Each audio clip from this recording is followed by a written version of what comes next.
آئینے کے سامنے نماز پڑھنا۔ محمد ساجد صاحب پوچھتے ہیں، انہوں نے بھی لوکیشن نہیں بتائی، شاید مریخ سے سوال بھیجا انہوں نے، اس وجہ سے ایڈریس نہیں بتایا۔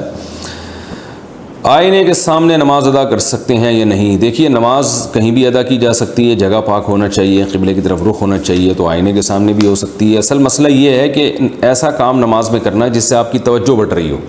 تو آپ اگر آئینے کے سامنے کھڑے ہو کر نماز پڑھیں گے تو آپ کو بالکل اپنی ہی شکل کا ایک اور آدمی سامنے بھی نماز پڑھتا ہوا نظر آئے گا، اور وہ بالکل 100% آپ جیسا ہوگا، اور وہ آپ کی توجہ اپنی طرف لے کے جا رہا ہوگا۔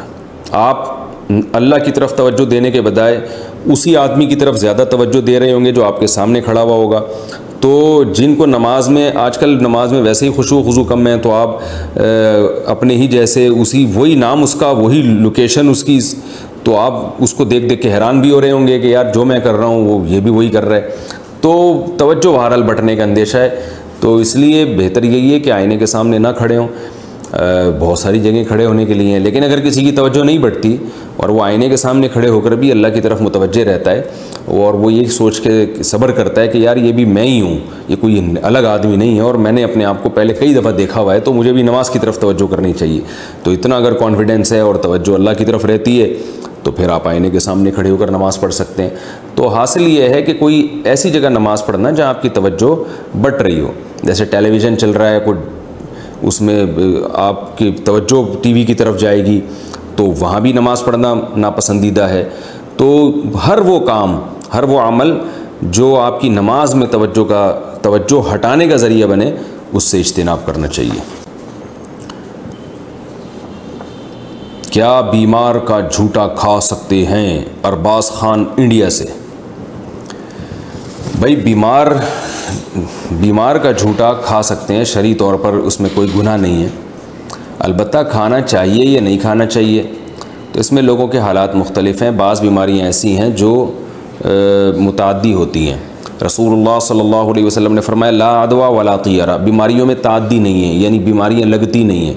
اور دوسری حدیث میں آتا ہے فر من المجذوم فرارک من الاسد، جذام کی جس کو بیماری ہو اس سے ایسے بھاگو جیسے شیر کو دیکھ کے بھاگتے ہو۔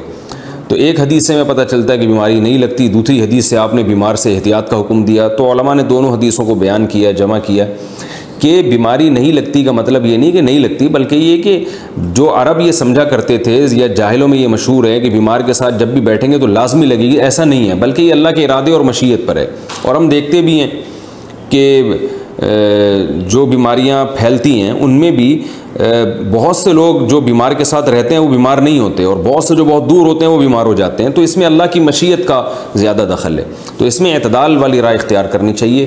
بہت زیادہ وہمی بن جانا، یعنی حدیث کا حاصل میں بیان کر رہا ہوں کہ علماء نے دونوں حدیثوں کو جمع کر کے بیان کیا کہ بہت زیادہ وہمی بن جانا بھی ٹھیک نہیں ہے، اور بالکل بے احتیاط ہو جانا بھی ٹھیک نہیں ہے۔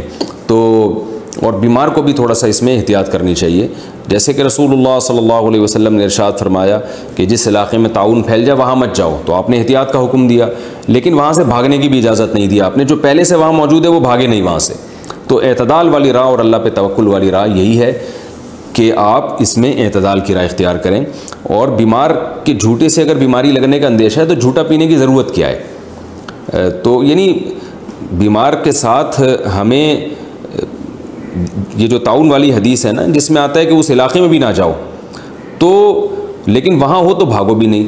تو بیمار کے جو اعزہ و اقارب ہیں جو اس کی تیمارداری کے لیے وہاں رہتے ہیں وہ تو رہیں، وہ بھاگے نہیں وہاں سے۔ بلا وجہ جا کے ایسے مریض سے آپ گلے مل رہے ہو اور اس کا جھوٹا پی رہے ہو، یہ نہیں کرنا چاہیے، کیونکہ اس کی ضرورت نہیں ہے۔ تو اپنے آپ کو آزمائش میں ڈالیں بھی نہیں، اور بیمار کو بھی آزمائش میں نہ ڈالیں کہ اس کو چھوڑ کے بھاگ جائیں کہ بھئی یہ ایسا نہ ہو اس کا کوئی جرثومہ مجھے آ کے لگ جائے۔ تو اعتدال کی راہ جو احادیث سے پتہ چلتی ہے وہ یہی ہے کہ جو اس کے قریبی رشتہ دار ہیں بیمار کے، وہ اس کی تیمارداری کریں احتیاط کے ساتھ، اسے چھوڑ کے نہ بھاگیں، لیکن دور دور کے لوگ آ کے بلا وجہ اس کا جھوٹا پینے اور اس کو گلے لگنے کی بھی کوشش نہ کریں۔ اور یہ بھی خوب اچھی طرح سمجھ لیں جو لگنے والی بیماریاں ہیں، تو چونکہ تھوڑا بہت ہمارا بھی ڈاکٹروں کے ساتھ اٹھنا بیٹھنا ہے، تو جو لگنے والی بیماریاں ہیں نا ان میں ہر بیماری کے لگنے کا الگ ہی انداز ہوتا ہے۔ بعض بیماریاں بلڈ کے ذریعے لگتی ہیں، اس میں آپ مریض کا جتنا مرضی جھوٹا پئیں آپ کو کوئی نقصان نہیں ہوگا۔ جیسے ہیپاٹائٹس ہے، اس میں مریض کا آپ جھوٹا پئیں، مریض سے گلے لگیں تو مصافحہ کریں، معانقہ کریں، ہیپاٹائٹس نہیں لگے گا. لیکن مریض کا بلڈ اگر آپ کے بلڈ سے ٹچ ہو گیا، آپ جیسے وہ استعمال شدہ بلیڈ کے ذریعے لگ جاتی ہے بیماری، کیونکہ بلیڈ میں بھی بلڈ جب وہ یہ جو ہیئر ڈریسر ہے یہ ایک بلیڈ استعمال کرتے ہیں، وہی بلیڈ جب دوسرے مریض پر دوسرے شخص پہ استعمال کریں گے تو اس بلیڈ میں ظاہر ہے کچھ نہ کچھ جرمز چلے جاتے ہیں بلڈ کے ذریعے. تو بعض بیماریاں بلڈ کے ذریعے لگتی ہیں، وہ تھوک کے ذریعے نہیں لگتی. بعض بیماریاں تھوک کے ذریعے لگتی ہیں. تو اس میں ایسا نہ ہو کہ آپ اتنے وہمی بن جائیں کہ کوئی بھی مریض ہے، اچھا ہر بیماری لگتی بھی نہیں ہے، تو کوئی بھی مریض ہے آپ نے اس سے احتیاط کرنا شروع کر دی. ایسا نہیں ہے، یہ تحقیق کر لینی چاہیے ڈاکٹر سے کہ بھئی ہمارے پیشنٹ کو یہ بیماری ہے، تو ڈاکٹر صاحب آپ یہ بتا دیں اس بیماری کے لگنے کا اسٹائل کیا ہے، کس طرح سے لگتی ہے یہ. تو ڈاکٹر آپ کو بتا دیں گے بھئی یہ بلڈ کے ذریعے لگتی ہے، تو پھر خام خواہ میں آپ گھر چھوڑ کے بھاگ رہے ہیں اس کو دیکھ کے، تو یہ غلط ہے.